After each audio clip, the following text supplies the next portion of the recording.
ನಮಸ್ತೆ ಸ್ನೇಹಿತರು, ಮತ್ತೊಂದು ವಿಡಿಯೋಗೆ ತಮ್ಮೆಲ್ಲರಿಗೂ ಆತ್ಮೀಯವಾದ ಸ್ವಾಗತವನ್ನು ಕೋರುತ್ತಾ ಈ ಒಂದು ತರಗತಿಯಲ್ಲಿ ನಾವೇನು ನೋಡೋಣ ಅಂತಂದ್ರೆ TET 2024ರ ಪ್ರಶ್ನೆ ಪತ್ರಿಕೆಯಲ್ಲಿ ಬರ್ತಕ್ಕಂಥ ಸೈಕಾಲಜಿ, ಶಿಶು ವಿಕಾಸನ ಮತ್ತು ಬೋಧನಾಶಾಸ್ತ್ರದ ಬಗ್ಗೆ ಇರ್ತಕ್ಕಂಥ ಪ್ರಶ್ನೆಗಳಿಗೆ ಇಲಾಖೆಯ ಅಧಿಕೃತ ಉತ್ತರಗಳನ್ನು ಈ ಒಂದು ತರಗತಿಯಲ್ಲಿ ನೋಡ್ತಾ ಹೋಗೋಣ. ಹಾಗಾದರೆ ಬನ್ನಿ ಸ್ನೇಹಿತರೆ, ಮೊದಲನೇ ಪ್ರಶ್ನೆ ಹೀಗಿದೆ, ನೋಡೋಣ. 61ನೇ ಪ್ರಶ್ನೆಯನ್ನು ತೆಗೆದುಕೊಳ್ಳಲಾಗಿದೆ. ಸೊ 61ನೇ ಪ್ರಶ್ನೆಯನ್ನು ತಾವು ಗಮನಿಸ್ಬೋದು. ಅನುವಂಶೀಯತೆಯ ಸಿದ್ಧಾಂತ ಸಂಬಂಧಿಸಿದಂತೆ ಪ್ರಾಬಲ್ಯ ಮತ್ತು ಪ್ರತ್ಯಕ್ಷೀಕರಣ ತತ್ವವನ್ನು ಅಳವಡಿಸಿದವರು ಅಂತ ಕೇಳಿದ್ದಾರೆ. ಸೊ ಇದಕ್ಕೆ 61ನೇ ಪ್ರಶ್ನೆಗೆ ಸರಿಯಾಗಿರ್ತಕ್ಕಂಥ ಉತ್ತರ ಯಾವುದು ಅಂದರೆ ಮೆಂಡಲ್ ರವರು ಇಲ್ಲಿ ಸರಿಯಾಗಿರ್ತಕ್ಕಂಥ ಉತ್ತರ. ಇನ್ನು ನಂತರ ಪ್ರಶ್ನೆ ನೋಡಿ, ಬಾಲ್ಯ ವ್ಯವಸ್ಥೆಯಲ್ಲಿ ಬೆಳವಣಿಗೆ ಮತ್ತು ವಿಕಾಸದ ದರ ಅಂತ ಕೊಟ್ಟಿದ್ದಾರೆ. ನೋಡಿ, ಬಾಲ್ಯ ವ್ಯವಸ್ಥೆಯಲ್ಲಿ ಬೆಳವಣಿಗೆ ಮತ್ತು ವಿಕಾಸದ ದರ ತಮಗೆ ಗೊತ್ತಿರಲಿ. ಬೆಳವಣಿಗೆ ಅಂತಕ್ಕಂಥದ್ದು ಒಂದು ಸೀಮಿತವಾಗಿ ಇರ್ತಕ್ಕಂಥದ್ದು, ವಿಕಾಸ ಅಂತಕ್ಕಂಥದ್ದು ನಿರಂತರವಾಗಿರ್ತಕ್ಕಂಥ ಪ್ರಕ್ರಿಯೆ ಆಗಿರುವಂಥದ್ದು. ಸೊ ಹಾಗಾಗಿ ಇಲ್ಲಿ ತಾವು ನೋಡ್ಬೋದು, ಮೊದಲನೇ ಆಪ್ಷನ್ ಏನಿದೆ ಅಂತಂದ್ರೆ ಪೂರ್ವ ಬಾಲ್ಯ ವ್ಯವಸ್ಥೆಯಲ್ಲಿ ವೇಗವಾಗಿದ್ದು ಉತ್ತರ ಬಾಲ್ಯ ವ್ಯವಸ್ಥೆಯಲ್ಲಿ ನಿಧಾನವಾಗುತ್ತದೆ ಅಂತ ಕೊಟ್ಟಿದ್ದಾರೆ. ಇದಕ್ಕೆ ಸರಿಯಾಗಿರ್ತಕ್ಕಂಥ ಉತ್ತರ ಬಂದು options A is the right answer.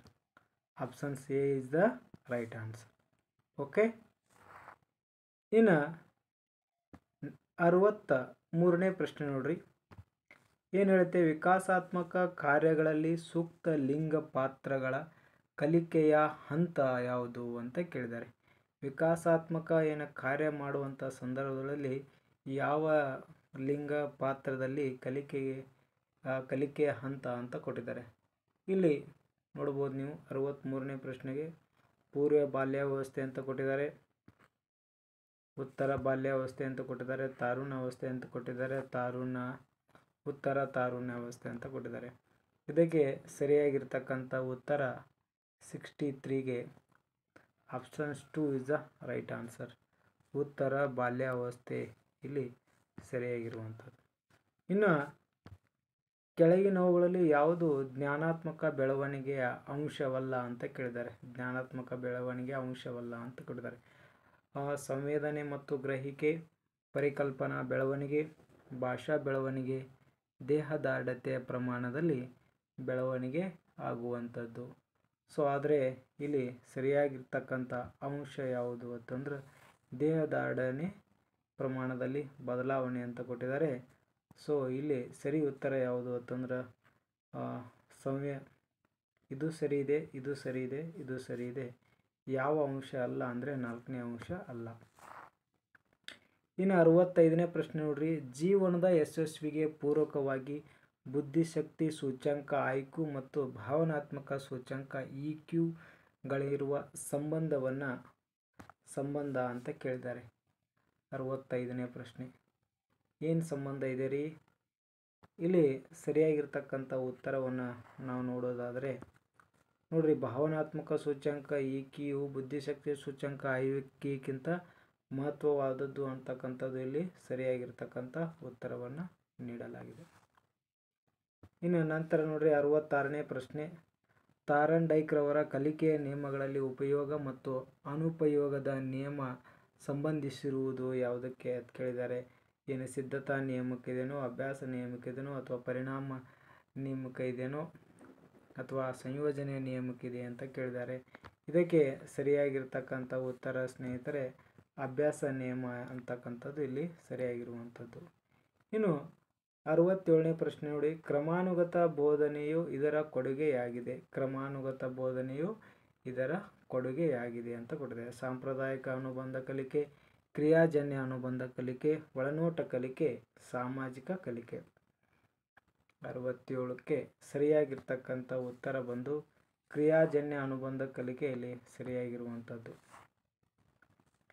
ಇನ್ನು 68ನೇ ಪ್ರಶ್ನೆ ನೋಡ್ರಿ, ಪಾವ್ಲೋವ್ ರವರ ಸಾಂಪ್ರದಾಯಿಕ ಅನುಬಂಧ ಕಲಿಕೆ ಸಿದ್ಧಾಂತದಲ್ಲಿ ಗಂಟೆ ಶಬ್ದವು ಅಂತ ಕೊಟ್ಟಿದ್ದಾರೆ. ಇಲ್ಲಿ ಪಾವ್ಲೋವ್ ರವರು ಒಂದು ಇದು ಮಾಡ್ತಾರೆ, ಒಂದು ಪ್ರಯೋಗವನ್ನು ಮಾಡ್ತಾರೆ.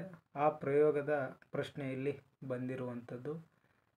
ಇಲ್ಲಿ ಸಹಜ ಉದ್ದೀಪನ, ಅನುಬಂಧಿತ ಉದ್ದೀಪನ, ಸಹಜ ಅನುಕ್ರಿಯೆ, ನಂತರ ಅನುಬಂಧಿತ ಅನುಕ್ರಿಯೆ ಅಂತ ಕೊಟ್ಟಿದ್ದಾರೆ.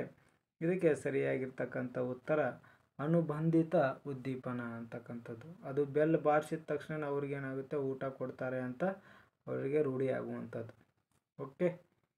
ಗಿಲ್ಫರ್ಡ್ ರವರು ಬುದ್ಧಿಶಕ್ತಿ ಮಾದರಿಯ 3 ಪ್ರಮುಖ ಆಯಾಮಗಳು ಸರಿಯಾದ ಕ್ರಮವಾಗಿ ತಿಳಿಸಿರಿ ಅಂತ ಕೊಟ್ಟಿದ್ದಾರೆ.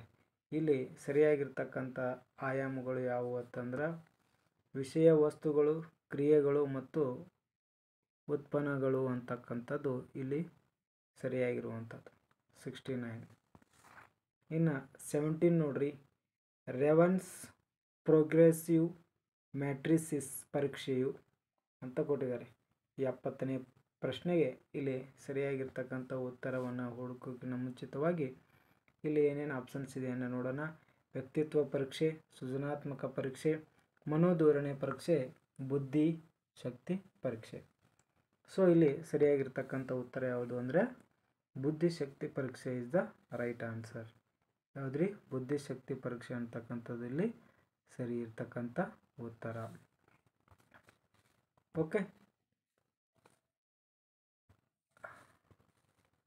ನಂತರ ಸಿಗ್ಮಂಡ್ ಫ್ರಾಯ್ಡ್ ರವರು ಅಭಿವೃದ್ಧಿಪಡಿಸಿದ ವ್ಯಕ್ತಿತ್ವ ಸಿದ್ಧಾಂತ ಯಾವುದು ಅಂತ ಕೇಳಿದ್ದಾರೆ. 71ನೇ ಪ್ರಶ್ನೆಗೆ ಇಲ್ಲಿ ಸರಿಯಾಗಿರ್ತಕ್ಕಂಥ ಉತ್ತರ ಯಾವುದು ಅಂತಂದ್ರೆ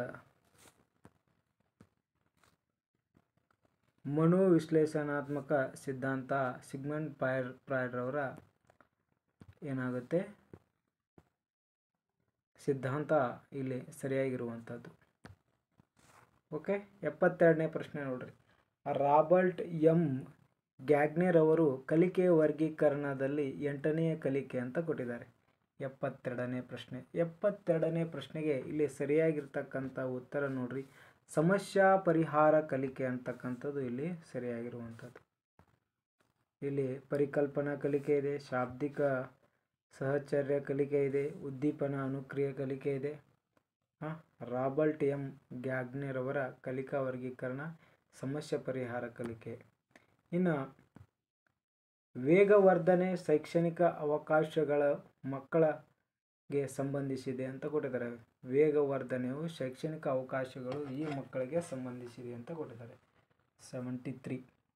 73 ಯಾವ ಮಕ್ಕಳಿಗೆ ಅವಲಂಬಿಸಿದೆ ಅಂತಂದ್ರೆ ಏನು ಪ್ರತಿಭಾವಂತ ಮಕ್ಕಳಿಗಿದೆಯೋ, ಸೃಜನಶೀಲ ಮಕ್ಕಳಿಗಿದೆಯೋ, ಕಲಿಕೆಯಲ್ಲಿ ಹಿಂದುಳಿದ ಮಕ್ಕಳಿಗಿದೆಯೋ ಅಥವಾ ಸಾಮಾನ್ಯ ಮಕ್ಕಳಿಗಿದೆ ಅಂತ ಕೇಳಿದ್ದಾರೆ ಪ್ರಶ್ನೆ.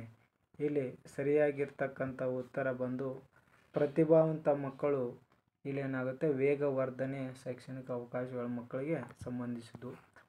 ಇನ್ನು ಗಣಿತಶಾಸ್ತ್ರದಲ್ಲಿ ಪಡೆದ ಜ್ಞಾನವು ಭೌತಶಾಸ್ತ್ರದಲ್ಲಿ ಸಮಸ್ಯೆಗಳನ್ನು ಬಿಡಿಸಲು ಸಹಾಯವಾಗುವುದು. ಈ ಉದಾಹರಣೆಗೆ ಸೂಕ್ತವಾದ ಕಲಿಕಾ ವರ್ಗಾವಣೆ ಯಾವುದು ಅಂತ ಕೇಳಿದ್ದಾರೆ. ಇದು ಋಣಾತ್ಮಕ ಕಲಿಕಾ ವರ್ಗಾವಣೆ, ಧನಾತ್ಮಕ ವರ್ಗಾವಣೆ, ಶೂನ್ಯ ವರ್ಗಾವಣೆ, ಪಾರ್ಶ್ವ ವರ್ಗಾವಣೆ. ನೋಡಿ, ನೀವು ಒಂದು ವಸ್ತುವನ್ನು ಯಾವುದೋ ಒಂದು ಸೈಕಲ್ ಕಲ್ತ್ರಿ, ಅದು ಸೈಕಲ್ ಕಲಿಯೋದ್ರಿಂದ ಬೈಸಿಕಲ್ಗೆ ನಿಮಗೆ ಬೈಕ್ ಕಲಿಯೋದಕ್ಕೆ ಅನುಕೂಲ ಆಯಿತು ಅಂತಂದರೆ ಅದು ಯಾವುದಾಗುತ್ತೆ ರೀ? ಧನಾತ್ಮಕ ಆಗುತ್ತೆ. ಸೊ ಅದು 1ರಿಂದ 1 ನಿಮಗೆ ಕಲಿಯೋದಕ್ಕೆ ಅನುಕೂಲ. ಈ ಗಣಿತ ಕಲ್ತಿದ್ದೀರಿ, ಅದೇ ರೀತಿಯಾಗಿ ಅವುಗಳನ್ನು ಫಿಸಿಕ್ಸಲ್ಲಿ ಏನು ಮಾಡ್ತಾಯಿದ್ದೀರಿ? ಆ ಸಮಸ್ಯೆಗಳನ್ನು ಪ್ರಾಬ್ಲಮನ್ನು ಸಾಲ್ವ್ ಮಾಡ್ತಾಯಿದ್ದೀರಿ ಅಂತಂದರೆ ಇದಕ್ಕೆ ಸರಿಯಾಗಿರ್ತಕ್ಕಂಥ ಉತ್ತರ ಯಾವುದು ಅಂದರೆ ಧನಾತ್ಮಕ ವರ್ಗಾವಣೆ. ಇನ್ನು ಋಣಾತ್ಮಕ ವರ್ಗಾವಣೆ ಅಂದರೆ ನೀವು ಕಲ್ತಿದ್ದು ನಿಮಗೆ ಅದರ ಕೆಟ್ಟ ಪರಿಣಾಮ ಬೀಳ್ತಿತ್ತು ಅಂದರೆ ಋಣಾತ್ಮಕ. ಶೂನ್ಯ ವರ್ಗಾವಣೆ ಕಲ್ತಿದ್ದು ನಿಮ್ಗೆ ವೇಸ್ಟ್ ಆಯಿತು, ಎಷ್ಟೆಲ್ಲ ಸಾಲಿ ಕಲ್ತಿರ್ತೀರಿ, ಜಾಬ್ ಸಿಗಲಿಲ್ಲ ಅಂದರೆ ಶೂನ್ಯ ವರ್ಗಾವಣೆ ಆಗುತ್ತೆ. ಅನ್ಕೋಬೇಡಿ, ಅದು ಜೀವನದಲ್ಲಿ ಕೂಡ ಬದಲಾವಣೆ ಬರುವಂಥದ್ದು. ಓಕೆ.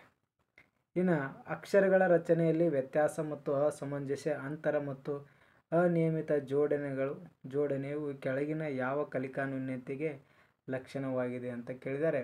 75ನೇ ಪ್ರಶ್ನೆಗೆ ಇಲ್ಲಿ ಸರಿಯಾಗಿರ್ತಕ್ಕಂಥ ಉತ್ತರ ಬಂದು options 3 is the right answer. Dysgraphia ಅಂತಕ್ಕಂಥದ್ದು ಇಲ್ಲಿ ಸರಿ ಇರುವಂಥದ್ದು. ಇದು ಬುಕ್ಕಲ್ಲಿದೆ ನೋಡಿ, ಚೆಕ್ ಮಾಡ್ಬೋದು ತಾವು. 76ನೇ ಪ್ರಶ್ನೆ.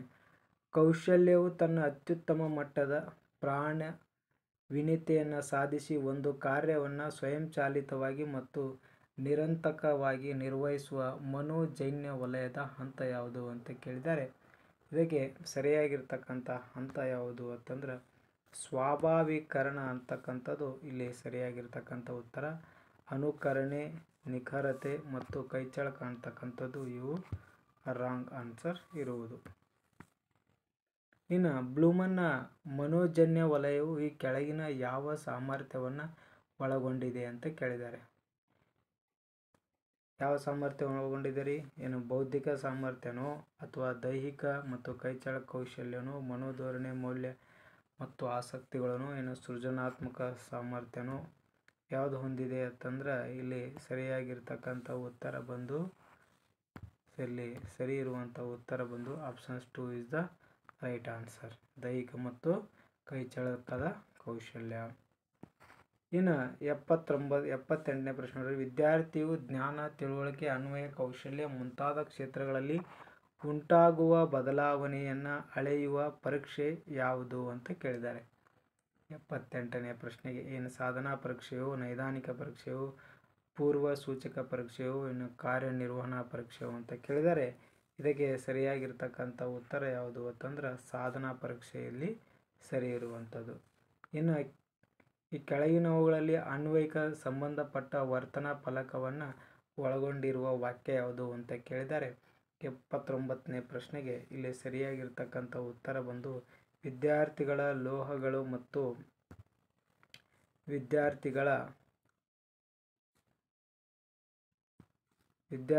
ಲೋಹ ಮತ್ತು ಉತ್ತಮ ವಿದ್ಯುತ್ ವಾಹಕ ಎಂದು ಸಾಮಾನ್ಯೀಕರಣಕ್ಕೆ ಬರುವುದು ಅಂತ ಕೊಟ್ಟಿದ್ದಾರೆ. ಇದು ಸರಿಯಾಗಿರ್ತಕ್ಕಂಥ ಉತ್ತರ.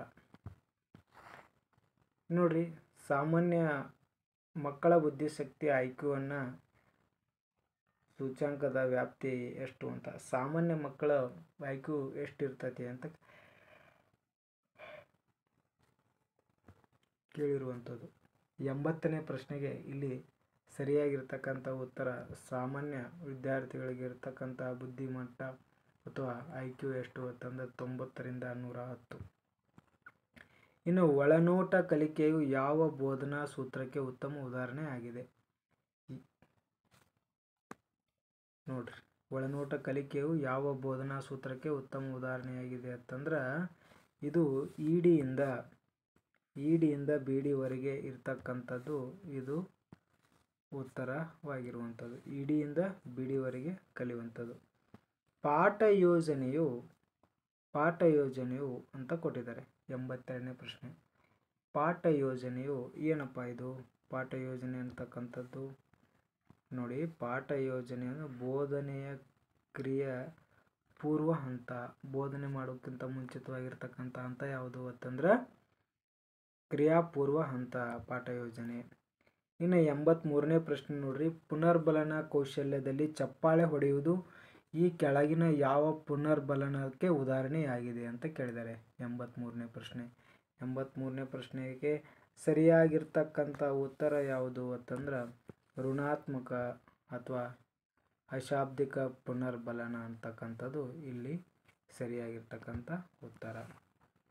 ಇನ್ನು ಪುನರ್ ಕೇಂದ್ರೀಕರಣ ಮತ್ತು ಪುನರ್ ನಿರ್ದೇಶನ ಕೆಳಗಿನ ಯಾವ ಕೌಶಲ್ಯದ ಘಟಕಾಂಶಗಳು ಅಂತ ಕೇಳಿದ್ದಾರೆ.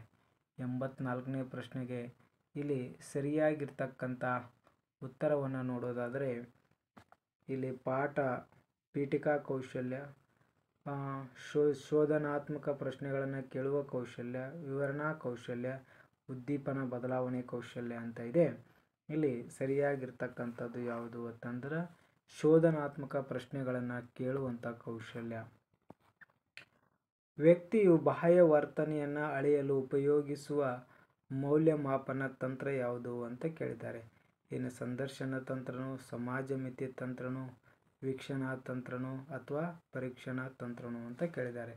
85ನೇ ಪ್ರಶ್ನೆಗೆ ಇಲ್ಲಿ ಸರಿಯಾಗಿರ್ತಕ್ಕಂಥ ಉತ್ತರ ಯಾವುದು ಅಂತಂದರೆ ವೀಕ್ಷಣಾ ತಂತ್ರದಿಂದ ಬಾಹ್ಯ ವರ್ತನೆಯನ್ನು ಅಳೆಯಲು ಉಪಯೋಗಿಸಲಾಗ್ತದೆ. ಒಬ್ಬ ವ್ಯಕ್ತಿಯು ತನ್ನ ವ್ಯಕ್ತಿತ್ವ ವಿಕಸನದಲ್ಲಿ ಆನುವಂಶಿಕತೆ ಮತ್ತು ಪರಿಸರಕ್ಕೆ ಇರುವ ಸಂಬಂಧವನ್ನು ತೋರಿಸುವ ಸಮೀಕರಣ ಯಾವುದು ಅಂತ ಕೇಳಿದ್ದಾರೆ. 86ನೇ ಪ್ರಶ್ನೆಗೆ ಇಲ್ಲಿ ಸರಿಯಾಗಿರ್ತಕ್ಕಂಥ ಉತ್ತರ ನೋಡಿ, ಇಲ್ಲಿ ಸರಿ ಇರ್ತಕ್ಕಂಥ ಉತ್ತರ ಅನುಶೀಲತೆ ಇಂಟು ಪರಿಸರ ಅಂಥೇಳಿ ಮಾಡಬೇಕಾಗಿರುವಂಥದ್ದು. ಒಬ್ಬ ವಿದ್ಯಾರ್ಥಿಯು ಸಾಧನೆಯನ್ನು ಅದೇ ತರಗತಿಯ ಇತರೆ ವಿದ್ಯಾರ್ಥಿಗಳ ಗುಂಪಿಗೆ ಹೋಲಿಸಿ ಅವನ ಸಾಮರ್ಥ್ಯವನ್ನು ನಿರ್ಧರಿಸುವ ಪರೀಕ್ಷೆ ಯಾವುದು ಅಂತ ಕೇಳಿದ್ದಾರೆ. 87ನೇ ಪ್ರಶ್ನೆಗೆ ಯಾವ ಪರೀಕ್ಷೆ ಅಂತಂದ್ರೆ ಪ್ರಮಾಣಕ ಆಧಾರಿತ ಪರೀಕ್ಷೆ ಅಂತಕ್ಕಂಥದ್ದು ಇಲ್ಲಿ ಸರಿಯಾಗಿರುವಂಥದ್ದು. ನೋಡ್ರಿ, ವೈಗೋಟ್ಸ್ ರವರ ಪ್ರಕಾರ ಈ ಕೆಳಗಿನ ಚಿತ್ರದಲ್ಲಿ ಯಾವ ಅಕ್ಷರವು ಸಮೀಪದ ಅಭಿವೃದ್ಧಿ ವಲಯವನ್ನು ಪ್ರತಿನಿಧಿಸುತ್ತದೆ ಅಂತ ಕೇಳಿದ್ದಾರೆ. ಇದಕ್ಕೆ ಸರಿಯಾಗಿರ್ತಕ್ಕಂಥ ಉತ್ತರ ಬಂದು ಇಲ್ಲಿ ಯಾವುದ್ರಿ, options B is the right answer. ಎಲ್ಲ ಎ ಹಾಕ್ಬೇಡ್ರಿ, ಸಮೀಪ ಇರುವುದು ಕೇಳಿದಾರೆ. ಓಕೆ, ವೆನ್ ಎಕ್ಸೆಲ್ ಬರುತ್ತೆ ನೋಡಿ. 89ನೇದು, ವಿದ್ಯಾರ್ಥಿಗಳು ಶಿಕ್ಷಕರು ನೀಡಿದ ಸಮಸ್ಯೆಗಳನ್ನು ಪರಿಹರಿಸುತ್ತಾರೆ, ಹಾಗಾದರೆ ಅವರು ಪಿಯಾಜೆರವರ ಜ್ಞಾನಾತ್ಮಕ ವಿಕಾಸದ ಕೆಳಗಿನ ಯಾವ ಹಂತಕ್ಕೆ ಸೇರಿಸಿದ್ದಾರೆ ಅಂತ ಕೇಳಿದ್ದಾರೆ. ಇಲ್ಲಿ ಸರಿಯಾಗಿರ್ತಕ್ಕಂಥ ಉತ್ತರ ಯಾವುದು ಅಂತಂದ್ರೆ ಔಪಚಾರಿಕ ಹಂತಕ್ಕೆ ಸೇರಿಸಿರುವಂಥದ್ದು.